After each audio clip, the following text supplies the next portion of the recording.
Un saludo a todos nuestros auditores. Estamos comenzando un capítulo más de nuestro programa Un Instante con las Sagradas Escrituras, que se transmite a través de la radio Pinamar en el 107.9 de la frecuencia modulada.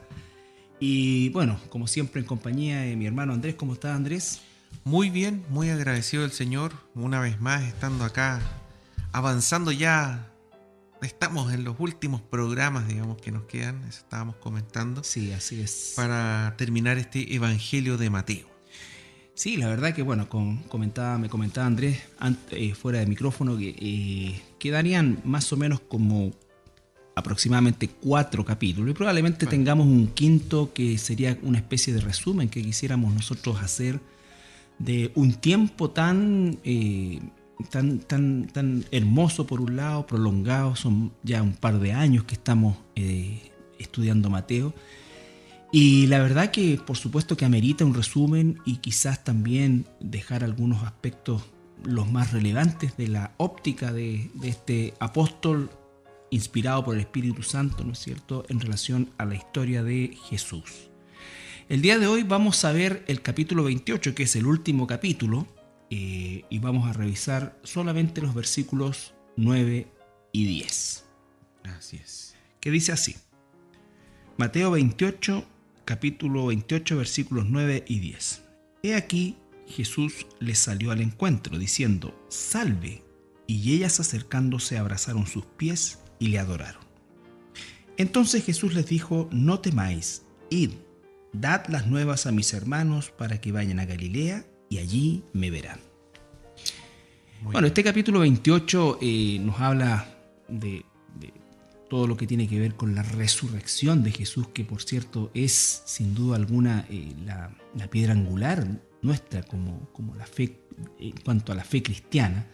El mismo apóstol Pablo dice: si no hay resurrección, nuestra fe resulta absolutamente vana, e incluso agrega que somos los más dignos de conmiseración o de lástima, por así decirlo, ¿no es cierto? Por lo tanto, el evento de la resurrección es clave, como lo vimos en el último programa, para lo que es la fe cristiana, y es lo que marca la diferencia sin duda alguna de cualquier otro tipo de religión, por llamarlo de alguna manera, o filosofía o sistema de pensamiento, donde el cristianismo bíblico es el único que puede mostrar la tumba vacía, y no porque se hayan robado el cuerpo, sino porque el Señor Jesucristo no está ahí. Él resucitó tal como lo prometió, tal como se escribió de Él en el Antiguo Testamento, y por supuesto ascendió y está hoy sentado a la diestra del Padre, y volverá, que es el siguiente evento que ocurrirá para este mundo.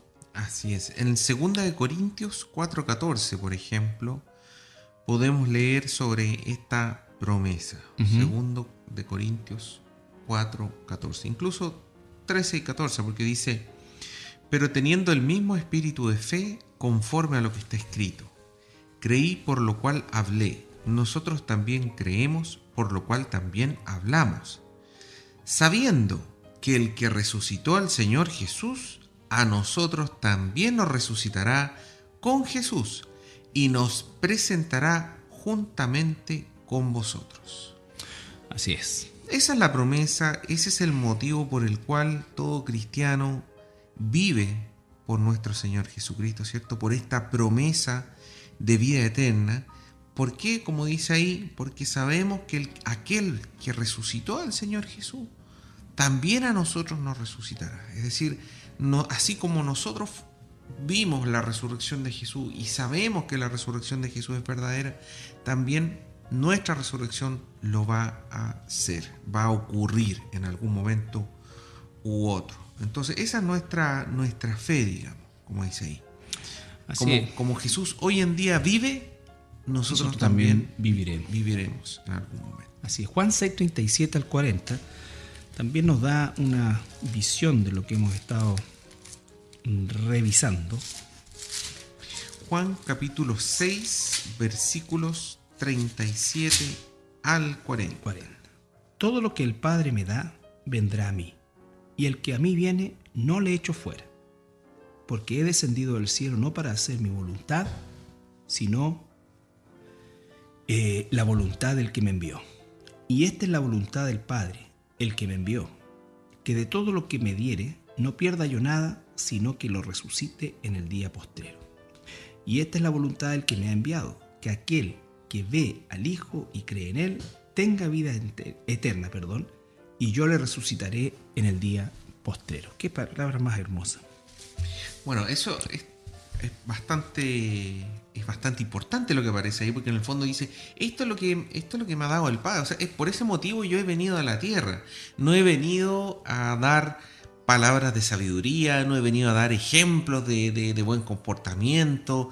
No, yo he venido con una misión muy, muy importante y muy clara. No es una misión ambigua. Y es, como dice el versículo 39, la voluntad del Padre, de que todo lo que Él me diere, y ese diere somos nosotros los seres humanos, que somos entregados o regalados de Dios Padre a Dios Hijo, de todo lo que me diere, no pierda yo nada, sino que lo resucite en el día postrero.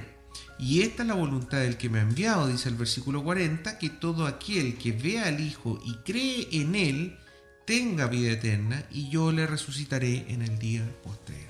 Bueno, las palabras de Jesús son sin duda alguna la garantía más grande que nosotros como cristianos tenemos acerca de que la resurrección es un hecho concreto, es un hecho que incluso el Señor de alguna manera en ciertos pasajes o en varios pasajes nos lo hace ver como algo incluso ya consumado desde su óptica y por supuesto para nosotros en vías de. Pero como decíamos en un principio, la resurrección de Jesús es sin duda alguna el evento que realmente transforma todo lo que hoy día nosotros, o lo que es la humanidad en general, al punto de que cuando se hace la división del tiempo, se toma el nacimiento de Jesús, pero lo que califica, por decirlo de alguna manera, a Jesús como el que corta o parte el tiempo en antes de su venida y después de su venida, es el evento de la resurrección. Si Jesús hubiese solamente nacido y muerto sin resucitar, seguramente no pasaría de ser uno más, pero lo que hace que incluso la historia humana lo considere como el personaje que realmente cambia el mundo, es efectivamente su resurrección. Fíjate que es interesante, Carlito, porque muchas veces la gente que no cree en Jesús, gente que no cree en la Biblia o no cree en la resurrección, piensa que esto es algo del Nuevo Testamento, que esto es un invento de gente que escribió los evangelios y que le dio a Jesús esta importancia y que le dio a Jesús estas atribuciones. Sin embargo, nosotros podemos leer en el libro de Salmos. El libro de Salmos fue escrito principalmente por el rey David, y aquí estamos hablando del año 1000 antes de Cristo. Sí. 1000 años antes que naciera Jesús, en la zona de Israel, en la ciudad de Jerusalén, ¿cierto? Nosotros tenemos, por ejemplo, el Salmo 73, 24, que dice: me has guiado según tu consejo y después me recibirás en tu gloria. ¿Cierto? El Salmo 49:15 dice: pero Dios redimirá mi vida del poder del Seol, el lugar de los muertos, porque Él me tomará consigo. Entonces también nos habla de esta esperanza en la vida eterna que expresa el rey David a partir de los salmos. También podemos leer en el libro de Daniel. El libro de Daniel se escribió durante el cautiverio babilonio. Eso fue más o menos en el año 540, pero estaríamos hablando aquí justamente cercano al 400, porque ya Daniel estamos en el capítulo 12 y seguramente ya era un hombre de edad avanzada, pero por lo menos el año 500 antes de Cristo. Antes de Cristo, que escribió y dijo: y muchos de los que duermen en el polvo de la tierra serán despertados, unos para vida eterna y otros para vergüenza y confusión perpetua. Esto nos está hablando también del juicio. Del juicio, sí. Hay una división, así como tenemos el trigo y la cizaña, tenemos los corderos y los cabritos, ¿cierto? Unos que van a la derecha, otros que van a la izquierda, unos que van a vida eterna, otros que van a muerte eterna. Perdición eterna, claro. O como aquí dice, para vergüenza y confusión perpetua, que en el fondo es eterno. ¿Cierto? Y también leemos en el libro de Job, capítulo 14, versículo 14, hay unas palabras hermosísimas que aparecen en el libro de Job. Este se cree que es uno de los libros más antiguos de la Biblia. Se cree que pudo haber sido incluso anterior al libro de Génesis, en el sentido que fue escrito antes de Génesis. Génesis relata desde el origen, digamos, pero se cree que fue escrito de los tiempos de Moisés. Se supone que Job pudo haber sido escrito incluso antes. Sí. Es muy probable que eso que tú dices es así. O sea, todos los arqueólogos definitivamente datan a Job varios incluso siglos antes que Moisés. No olvidemos que Moisés escribe el Génesis, pero Moisés vive incluso 1000 años después de Abraham. 10 siglos después de Abraham. Bueno, Job 14:14 dice: si el hombre muriere, fíjese la pregunta que hace aquí Job, ¿volverá a vivir? La misma pregunta. Estamos hablando de un escrito que por lo menos tiene 4000 años, 3000 y tantos años, ¿no es cierto? Y la pregunta es probablemente la misma que la gente se hace el día de hoy, porque todos en algún momento vamos a enfrentar. Son las preguntas existenciales básicas de la exactamente. humanidad. ¿Volverá a vivir? Todos los días de mi edad esperaré hasta que venga mi liberación. Mira. Entonces llamarás y yo te responderé. Tendrás afecto a la hechura de tus manos. Llamarás. O sea, esa liberación tiene que ver con un llamado, tiene que ver con la respuesta. Una esperanza. ¿No es cierto? Sí, en Job 19:25. Vamos a leer Job 19:23 en adelante, realmente que también son palabras muy lindas. Job 19:23 al 25. Y 26. ¿Quién diese ahora que mis palabras fuesen escritas? ¿Quién diese que se escribiesen en un libro? Que con cincel de hierro y con plomo fuesen esculpidas en piedra para siempre. Yo sé que mi Redentor vive y al fin se levantará sobre el polvo, y después de deshecha esta mi piel, en mi carne he de ver a Dios. Eso es tal cual lo que está hablando Jesús. Sobre su muerte, sobre su resurrección. Jesús es el Redentor, es aquel medio de pago mediante el cual somos liberados de la esclavitud, del pecado, ¿cierto? Por lo tanto, Jesús es el Redentor, y como dice el versículo 25, yo sé que mi Redentor vive y al fin se levantará sobre el polvo, y ese es levantarse sobre la muerte. La muerte. Correcto. Y después dice, no solamente esa esperanza, sino que dice, y después de deshecha esta mi piel, en mi carne he de ver a Dios. Es decir, no solamente sé que mi Redentor vive y que Él se va a levantar del polvo, va a resucitar, sino que además de eso, yo sé, tengo certeza de que una vez que yo muera, que esta carne muera, deshecha mi piel, yo volveré a ver a Dios. Y va a verlo, como dice ahí, en mi carne, es decir, en resurrección. Resucitado, claro, con un cuerpo glorificado, distinto, pero ha de ver a Dios, y esa es nuestra situación también, y esa es nuestra esperanza y la de todo hijo e hija de Dios.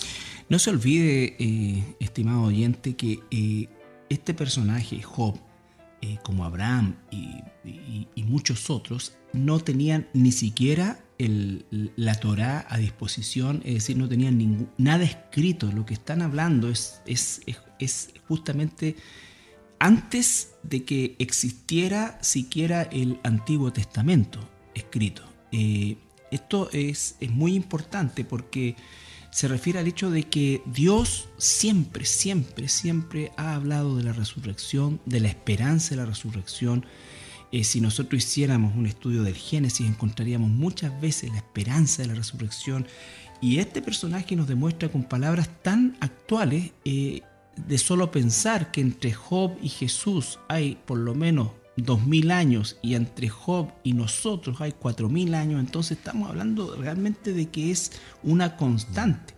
Ahora, ¿esto por qué? Porque si nosotros hiciéramos hoy día la pregunta que aparece en el versículo que leímos de Job, ¿no es cierto? ¿Vivirá el hombre o qué hay después de la muerte? Seguramente vamos a encontrar a lo largo de los siglos innumerables respuestas ¿no es cierto? Muchas respuestas, desde aquellas que dicen que uno se muere y se acaba todo, en fin, otros... La reencarnación, ¿no es cierto? En fin, todo lo último que se habla, ¿no es cierto? Que nos convertimos en una especie de polvo estrella y esto, pero de alguna manera se trata de... Nos unimos al universo. Exactamente, somos absorbidos por el universo, bla, bla, bla. Y todo lo que es una cosa realmente que da para todo, pero si nos vamos a la Escritura, vamos a encontrar una coherencia de principio a fin en el tema de primero la muerte como consecuencia del pecado, segundo el juicio, la resurrección para vida de aquellos que han creído en el Mesías y han entregado realmente su vida al Mesías, y la condenación eterna para aquellos que rechacen al Mesías. Por lo tanto, la vida no termina en la tumba. Diríamos incluso que la vida comienza en la tumba, porque la eternidad es en definitiva lo que nosotros podemos llamar la vida, porque la vida que hoy tenemos nosotros, aun cuando un ser humano viva 80, 90 años, es una vida no solamente finita, sino que es muy breve en relación y comparado con lo que es, por supuesto, la eternidad. Y esa eternidad es algo en lo cual no podremos cambiar nunca jamás nuestra condición. El que muere con Cristo nunca jamás dejará de ser de Cristo, nunca jamás dejará de vivir con Cristo, y el que muere sin Cristo nunca jamás saldrá del lago de fuego. Entonces, por eso es que estamos hablando de que el clímax de todo el Evangelio está en el capítulo 28 en relación a este evento de la resurrección. Es lo más importante, Así es lo central. Toda la Escritura habla de este hecho, de la capacidad de Dios de salvar a aquellos que creen en su Redentor, en el Redentor, no el Redentor cualquiera, no, en el Redentor que Dios mismo iba a entregar, que es su propio Hijo, su propio Hijo. Y lo que nos vamos a dar cuenta es que en el caso del Evangelio de Mateo tiene un foco principal en las emociones de las mujeres, ¿cierto?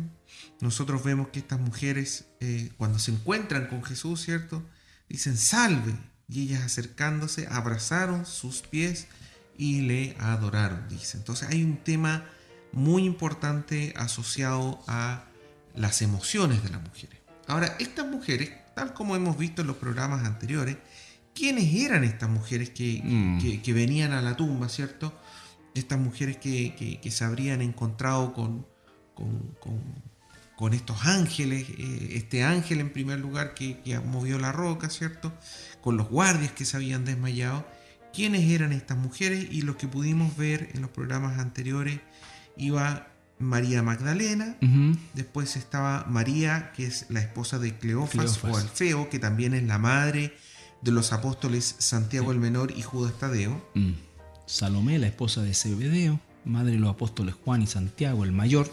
Y Lucas también nos da un detalle y dice que también estaba Juana, que es la esposa de Cusa, intendente de Herodes. Entonces, sumando los detalles que aparecen en los 4 evangelios, nos damos cuenta de que estaban estas 4 mujeres quienes habrían ido a ver la tumba de Jesús. Dice que iban con especias. Sí, eso es importante porque efectivamente la resurrección, a pesar que es un evento que Jesús, y lo pudimos ver nosotros a lo largo del estudio de Mateo, y sobre todo cuando él ya, diríamos, entra en tierra derecha en Jerusalén, es un tema, es algo que él les dice varias veces, que él va a ir, va a morir, va a ser juzgado, ¿no es cierto? Y al tercer día va a resucitar. No estaba asumido por nadie en realidad, porque estas mujeres iban con especies con el propósito de ungir el cuerpo, ¿no es cierto? Y darle una mejor preparación para su sepultura. No olvide que Jesús muere previo al Shabbat, y obviamente todo se hizo muy rápido, se envolvió en una sábana, ¿no es cierto? Claro. Y rápidamente se le dejó en ese lugar con la tarea, por así decir, de volver después del Shabbat. Claro, ellas tenían la impresión de que el cuerpo de Jesús no había sido ungido. Claro. Nosotros ahora, leyendo los evangelios, sabemos que en realidad sí fue ungido por Arimatea. José de Arimatea José y Nicodemo. y Nicodemo, ¿cierto? Ellos que tenían como cargos políticos altos dentro de la parte religiosa, que tenían claramente tenían dinero e influencia. Antes que cayera el sol, al parecer, ellos alcanzaron a ungir a Jesús Sí, y a envolverlo en estas sábanas. en estas sábanas que se hacen tradicionalmente. Entonces, las mujeres al parecer no supieron esto. Exacto. Y ella, su mentalidad, su rol era esperar y que apenas saliera la luz el día domingo, es decir, una vez acabado el Shabbat, ellas ir a comprar, quizás habían alcanzado a comprar, no sabemos, pero iban a ir a ungir a nuestro Señor Jesucristo. Exactamente. Y lo que leímos nosotros en Mateo versículo 2, ¿cierto?, es que hubo un gran terremoto. O sea, antes de que ellas llegaran allá, cuando todavía se estaban preguntando, pucha, ¿quién nos va a abrir esta piedra? Porque no podían. Dice que hubo un gran terremoto porque... ¿Por qué ocurrió el terremoto? Porque un ángel del Señor, descendiendo del cielo y llegando, removió la piedra y se sentó sobre ella. Y por eso ocurrió ese terremoto, y por lo tanto ya llegaron con temor. Sí. Un terremoto no es algo... al parecer no es tan común como en Chile. Yo creo que Chile es uno de los países donde hay más terremotos, más sísmicos, sí. uno de los que hay más, por lo menos, con Sí. Alaska quizá o Japón, pero en esta parte del mundo me da la impresión que no son muchos los terremotos. No. Aquí ya habían tenido un terremoto el día viernes, aquí vuelven a tener otro terremoto, pero es con otro motivo, que se abrió la piedra del sepulcro. Del sepulcro, correcto. Sí. Bueno, este ángel también es el que, por cierto, dice las famosas palabras, porque buscáis entre los muertos al que vive. Claro. Y la verdad que uno pudiera quizás no tener como una... No la tendremos, por cierto, pero a veces leemos con tanta naturalidad estos pasajes, pero no nos alcanzamos a dar cuenta de lo que esto significaba. O sea, le aparece Jesús y dice, salve. Yo creo que la impresión, y solo porque era Dios, no murieron de un infarto, Claro. pero es que es una situación, ellas venían a ungir un muerto y se encuentran con Jesús resucitado.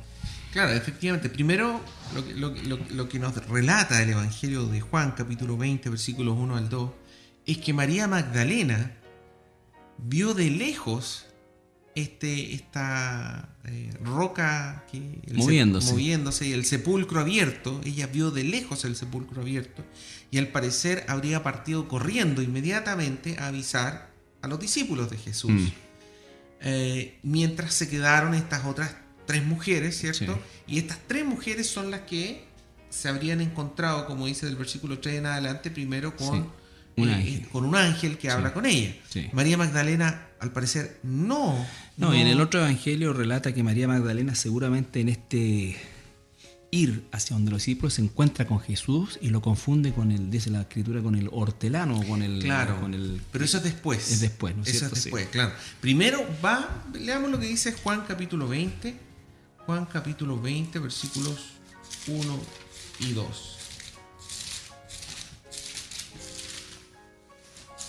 Juan se enfoca principalmente en María Magdalena, no menciona a ninguna de las otras 3 mujeres, dice. El primer día de la semana, María Magdalena fue de mañana siendo aún oscuro al sepulcro y vio quitada la piedra del sepulcro. Entonces corrió y fue a Simón Pedro y al otro discípulo, aquel al que amaba, Jesús, y le dijo, se han llevado del sepulcro al Señor y no sabemos dónde le han puesto.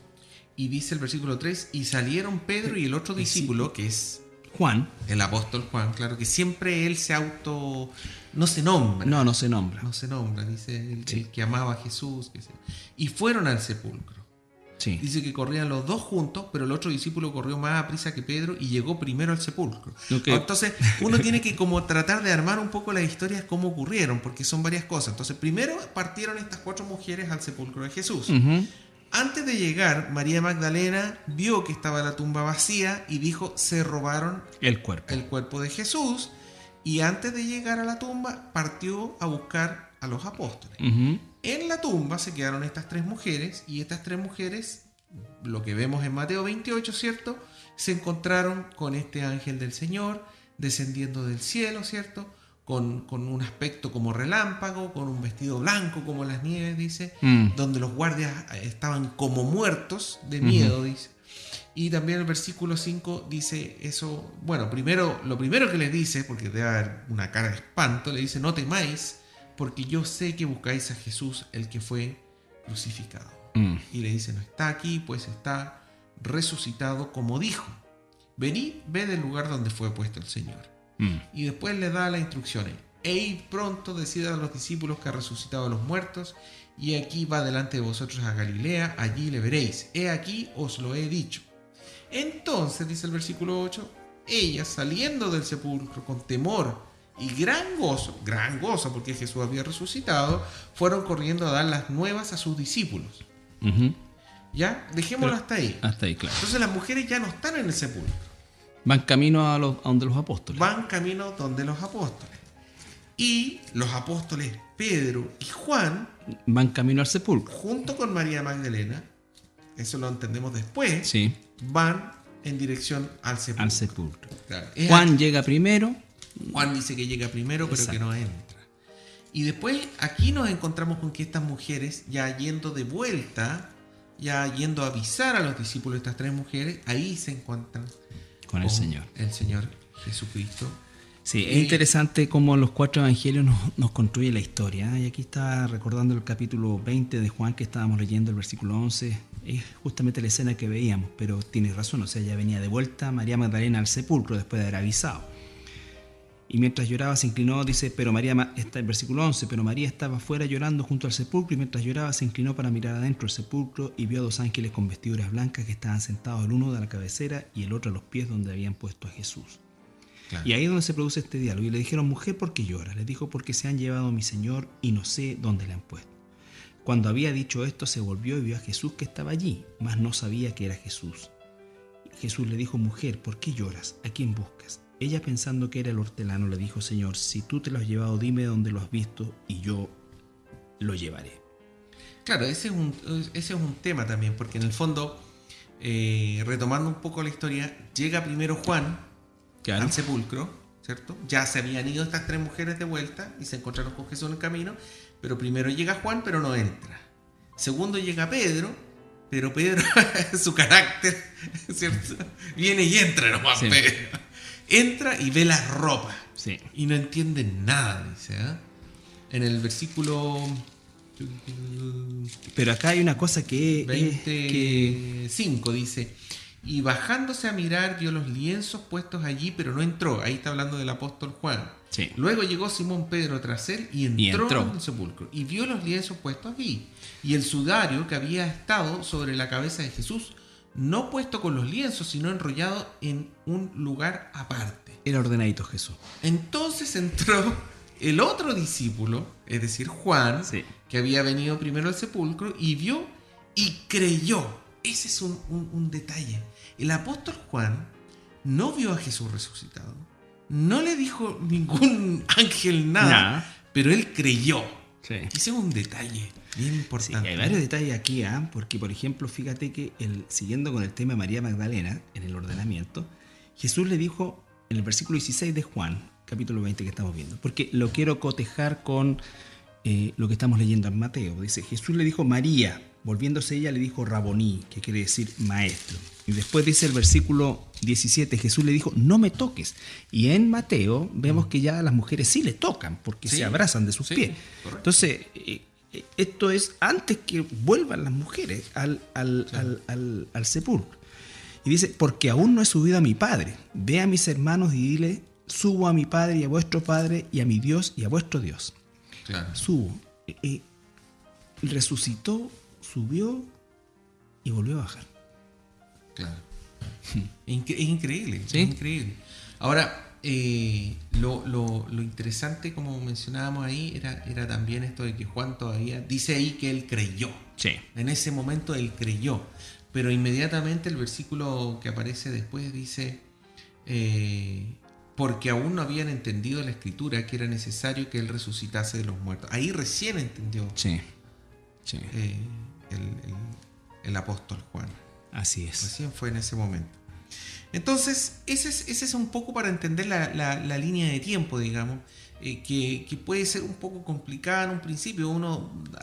Más encima, si uno ve todos los programas de televisión, Sí. más enredado todavía, digamos, pero básicamente es lo que acabamos de relatar. Primero van estas 4 mujeres.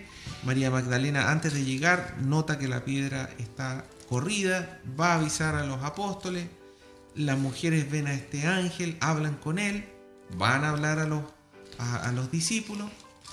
Pedro y Pablo con María Magdalena van de vuelta al sepulcro, se encuentran con que el sepulcro está vacío y se van, dicen, pero María Magdalena se queda afuera del sepulcro. Y es afuera del sepulcro cuando después de un rato, dice ahí, Ve primero a 2 ángeles también. Claro, ella entra. Ve a los ángeles, uno a los pies y otro a la cabeza. Claro. Pero se da vuelta, ¿no es cierto?, después y ve a Jesús. Y después ve a Jesús, digamos, y se da cuenta. Y claro. Después ella también vuelve con los discípulos. Sí, y una cosa que es importante también antes de ir a la pausa musical es cómo Jesús les dice que se va a encontrar con ellos en Galilea, no en Jerusalén. Ya eso también es importante porque recuerde que Jesús cuando entra a Jerusalén llora por Jerusalén y le dice: no volveré más a pisar Jerusalén hasta que lo haga en la segunda venida. En definitiva, ese es el resumen, parafraseando. Por lo tanto, por eso se fue a encontrar con ellos a Galilea.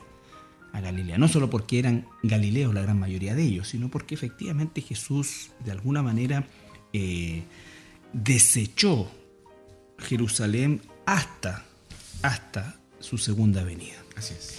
Bien, vamos a la pausa musical y regresamos. Bien, estamos de regreso después de nuestra pausa y nos volvemos a concentrar en el Evangelio de Mateo, en el capítulo 28.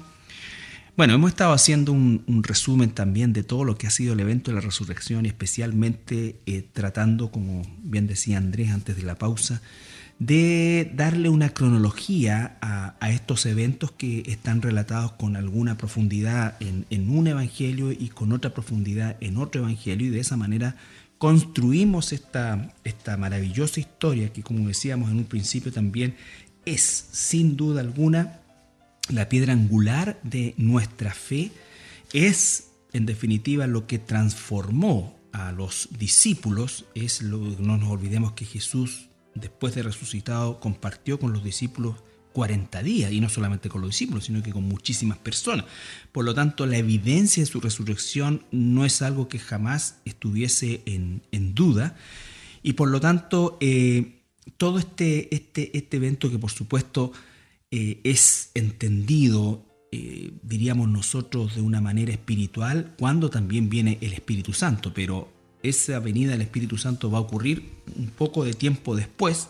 Sin embargo, aquí ya los discípulos están y han creído que el Maestro ha resucitado y que Jesús verdaderamente es quien dijo que era. Exactamente. Y además, en el versículo, lo que estábamos leyendo, el versículo 9, aquí Jesús le salió al encuentro diciendo salve, que es como decir hola. Hola, sí. Es un saludo, sí. Uno esperaría como algo, sí, no sé, pero ahí uno ve la simplicidad del Señor, ¿eh? Sí. Pero imagínate, el Dios del universo, el Señor de señores, el Rey de reyes, Señor de señores, resucitado, su primera palabra, hola. Exacto, aquí estoy, ¿no? Y ellas, acercándose, abrazaron sus pies y le adoraron. Otro detalle, sí, gran detalle, le adoraron a Jesús no como un ser humano cualquiera, sino lo adoraron como un Dios. Y eso uno tiene que entender, que en la cultura judía eso no era permitido. No. Nadie podía tirarse a los pies de otro ser humano y abrazarle los pies. De hecho, muchos judíos murieron a manos de los romanos porque los judíos se negaban a adorar la imagen de César. Exacto. Por lo tanto, sí, todo este concepto de la adoración era algo que se veía como idolatría. Y por lo tanto, si Jesús se dejó adorar, es porque Él es Dios. O sea, bajo ninguna otra concepción. Nosotros vemos que hasta un ángel en el libro del Apocalipsis, sí, dice, no me adores a mí, adora a Dios, le dice. Sí. Yo soy co-siervo tuyo. O sea, tú y yo somos siervos del mismo Maestro, del mismo Rey, del mismo Dios. No olvidemos también el caso de, bueno, esto también es un poquito para que usted tenga noción, ¿no es cierto? el apóstol Pedro, cuando visita la casa de Cornelio, un centurión romano, y va a compartirles el evangelio, llega a la casa y le sale al encuentro Cornelio y se postra delante de Pedro, y Pedro le dice: levántate, porque yo soy un hombre igual que tú. Entonces, fíjese usted que si esta religión, que es falsa completamente, como el catolicismo romano, una de las cosas que hace, dice que esta persona es el sucesor de Pedro y todo esto, bueno, y hace exactamente O sea, lo dice que Pedro es el primer papa. es que el primer papa y esta no cosa es acá, así. ¿no es cierto? Pero sin embargo, por siglos, ahora que se las den de modesto es otra cosa, pero por siglos ellos no solamente aceptaban, sino que exigían la adoración. Por lo tanto, vemos que la blasfemia que eso significa. Sin embargo, Jesús aquí la recibe porque Él es Dios, y el único digno de ser adorado. Él permite ser adorado. Exactamente. Nadie más. Nadie más. Usted no puede adorar a ninguna imagen, a ninguna persona, digamos. Sí. Y eso queda muy claro en el segundo mandamiento, que aparece en Éxodo capítulo 20, Deuteronomio capítulo 6, está Sí. 2 veces en la Biblia, léalo, segundo mandamiento, no Sí. tendrás imágenes, dice de ninguna cosa, de nada, ni de ave, ni de personas, de cuadrúpedo, de ninguna cosa que ande en la tierra, ni de ningún animal que ande debajo de la tierra en las aguas. Exacto. Entonces, para que quede claro, no se permite adorar nada, no se puede, usted no puede arrodillarse, dice después, no adorarás, no honraréis ni te inclinarás, también Sí, dice. O sea, eso es ni siquiera inclinarse. inclinarse, claro que sí. Pero aquí lo están haciendo ella con Jesús y Jesús lo permite. ¿Por qué? Porque Él es Dios. Eso téngalo siempre pendiente, en su mente. Nosotros ocupamos muchas veces la palabra te adoro, ¿no es cierto? Y adoro a mis hijos. Esa palabra resérvela solamente para Dios. Nosotros amamos, queremos, ¿no es cierto? Pero la adoración es solamente para Dios, solamente para Dios. Y además, ¿no es cierto?, la adoración. ¿Por qué? Porque la adoración implica ciertamente una incondicionalidad absoluta. Sí, Si sí, nosotros adoramos a Dios, lo adoramos, y dentro de esa adoración es que hay una incondicionalidad absoluta a su voluntad. Y eso se puede ver a lo largo de toda la escritura y la historia de la iglesia. ¿Cuántos? Exactamente. A su palabra. Y cuando una madre adora a sus hijos, vemos el daño El que resultado eso que eso significa. Claro, por eso nuevamente lo que dice Apocalipsis, lo que le dice el ángel al apóstol Juan: Adora a Dios. adora a Dios. Así Punto. es. Bueno, ¿cuáles son las implicancias de todo esto? En primer lugar, el hecho que Jesús haya resucitado implica de que la Biblia es verdadera, que es verdad, que todo lo que decía sobre este Redentor, de su muerte, de su resurrección, que había sido escrito no por décadas, no por siglos, por milenios, por más de 1500 años, es verdad, se cumplió lo que estaba dicho que iba a ocurrir. En segundo lugar, es que Jesús es el Hijo de Dios y Dios mismo tal como Él dijo ser, Sí. que es lo que estamos viendo nosotros. Sí. En tercer lugar, que la salvación se completa con la Resurrección. resurrección de Jesús. Ahora la cruz conquistó la muerte y conquistó también el infierno. Sí. Lo leemos en Apocalipsis también. En Apocalipsis también. Las llaves, ¿no es cierto? Jesús tiene ahora Las llaves del infierno. Todo esto tiene un carácter legal también, en el hecho de que Dios es un Dios justo, y lo que sucedió en la cruz fue el acto de justicia más grande, y de injusticia más grande también, pero para poder imputarnos justicia y para poder todo lo que hemos hablado largamente en los capítulos anteriores se cumplía, así como también el hecho de la resurrección. Si la resurrección de Jesús es, por así decir, el amén de Dios Padre a todo este proceso de justificación y de satisfacción de la justicia de Dios. Si Dios no hubiese estado satisfecho con la obra de Cristo, ciertamente Jesús no habría resucitado, porque para poder conquistar la muerte tenía que primero pagar el precio de la muerte, del y Dios pecado. tenía que aceptar ese precio. Y Dios tenía que aceptar Y Dios ese Padre precio. lo aceptó. Lo aceptó. Por eso dice también cuando comienza su ministerio: este es mi Hijo amado en quien tengo complacencia, y es por su obediencia. Es el único. Ujú. También implica el nuevo pacto. Sí. Se acaba la palabra testamento, por si acaso, significa pacto. Entonces el Antiguo Testamento, el Antiguo Pacto, Nuevo Testamento, un nuevo pacto, y es el comienzo de la iglesia de Jesús. Así es. La iglesia del Señor Jesucristo. Sí. También implica de que va a haber un juicio, porque si Jesús tuvo que entregar su vida para pagar por los pecados, es porque hay un precio, es porque hay un juicio. Sí. Y hay un juicio inevitable. Así es. Todo ser humano que rechace la provisión de Dios en la persona de Jesucristo tendrá que pagar por sí mismo el precio de su pecado. Y eso significa condenación. Significa muerte y eterna, muerte eterna en el infierno y luego en el lago de fuego. Y la mayor promesa de todas, ¿cierto? Que para aquellos que creen en Jesús va a haber un reino esperándolos, un reino eterno.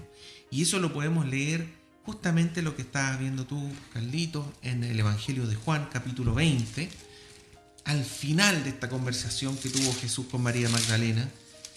Juan, capítulo 20, versículo 17.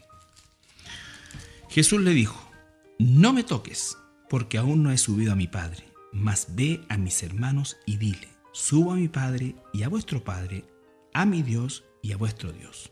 Ya, ¿por qué es tan importante acá? Porque por primera vez Jesucristo se dirige a los discípulos como sus hermanos. Sí. Nunca antes se había dirigido a ellos como sus hermanos. Se había dirigido a ellos como sus discípulos. En alguna instancia les llamó como amigos, ¿cierto? Pero ahora hay un cambio posicional. Ahora los puede llamar hermanos. Jesús pagó el precio del pecado y ahora los ha transformado a ellos en hijos de Dios. Sí. Eso es algo totalmente distinto. La gente tiende a decir siempre somos todos hijos de Dios, y eso no es así. Y la otra vez lo comentábamos, que leyendo la Biblia, nunca la Biblia habla de hijos de Dios excepto por ángeles, y luego en el Antiguo Testamento habla de que Israel va a ser hijo de Dios, pero en un tiempo futuro. Claro que sí. Pero nunca lo ha sido, digamos. Entonces cuando Jesús se declaraba el Hijo de Dios, por eso reaccionaban tan fuertemente los entre religiosos, otras cosas, claro que sí. Porque nadie podía declararse hijo de Dios. Entonces ahora lo que está diciendo Jesús, lo que le está diciendo a María Magdalena, es que ahora somos hijos de Dios, somos hermanos con Jesús, donde Jesús es nuestro hermano mayor, el primogénito, el primero de todos nosotros, digamos. Sí. ¿Cierto? Y les dice: subo a mi Padre y a vuestro Padre, a mi Dios y a vuestro Dios. Sí. Bueno, maravillosas palabras, y en verdad todo lo que hemos visto seguramente no terminaremos aquí, por supuesto, sino que esto continúa en el sentido de que la resurrección es y debe ser la temática más espectacular sobre la cual nosotros compartir justamente este evangelio. Yo vuelvo a reiterar las palabras que Pablo dice: si la resurrección no es real, si no ha ocurrido la resurrección, porque este tema de negar la resurrección no es nuevo. Desde el tiempo de la predicación del evangelio se cuestionaba, se rechazaba, se burlaba de la resurrección, pero la resurrección es un hecho histórico. Y sobre la base de eso es que nosotros hoy, 2000 años después de estos eventos, compartimos con la misma pasión, el mensaje de salvación. En Cristo hay salvación. Somos pecadores, estamos condenados, pero en Cristo hay salvación. Nosotros por nuestra propia cuenta nunca jamás podríamos pagar el precio de nuestra salvación, y probablemente ni siquiera queramos hacerlo, porque estamos tan ciegos a las cosas de Dios que hemos creído muchas veces que estamos en Cristo o somos de Dios, cuando no lo es así. Hasta que no nacemos de nuevo, nosotros estamos todavía muertos y, como dice, en delito y pecado. Y si ese delito y pecado en el cual nos encontrábamos no fuera pagado por Cristo, entonces nosotros no tendríamos razón de ninguna esperanza. Estaríamos todos, como dice el apóstol Pablo, condenados, destituidos de la gloria de Dios. Nadie podría estar ante la gloria de Dios. Nadie podría ver a Dios. Nadie podría estar en el reino de los cielos de Dios. Nadie.